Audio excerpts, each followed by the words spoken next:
while people would point to compensation as a reason for turnover, what we learned was they did that only because it was an objective metric.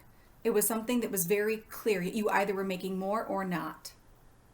But what we learned was that it was so much more subjective than that, and that we needed to look at the whole employee, the whole person, the whole experience, and really create engagement strategies and retention strategies within these subcultures across Continental. And they were not the same. So one great example is our largest warehouse. We were having a high degree of turnover. And for many years, we had chewed on this concept of a warehouse warriors program.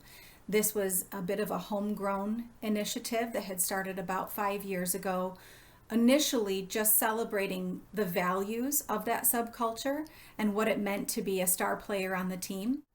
Where that stands today is an entire program that has not only a values component, an incentive comp aspect to it, career pathing component, and an entire overhaul of the physical space within that warehouse. We installed one of our own fresh food markets, Market 24/7, in that space and heavily subsidized the food offering there.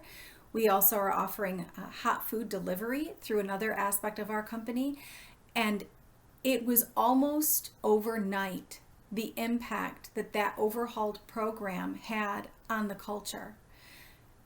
What we discovered was when you treat people like they are precious to you, they give it back to you in spades. The commitment and the sense of camaraderie that is now happening there. We've created a space for them to congregate and to connect and to feel that gratitude that we feel for them.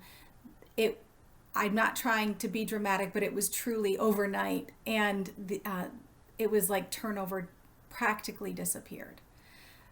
So for the first time in my 5 years with Continental, that is not our number one challenge on the recruiting front. And so now what we are doing is taking that as a model and creating almost a playbook for the warehouse subculture to apply that in all of our other various locations. The most exciting thing about the whole program to me, though, is it wasn't my idea, wasn't HR's idea.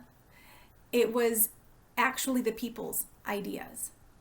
We got in there, and through surveys and focus groups and a lot of listening and a lot of challenging our assumptions, got to the heart of what kind of a work experience these people needed and deserved.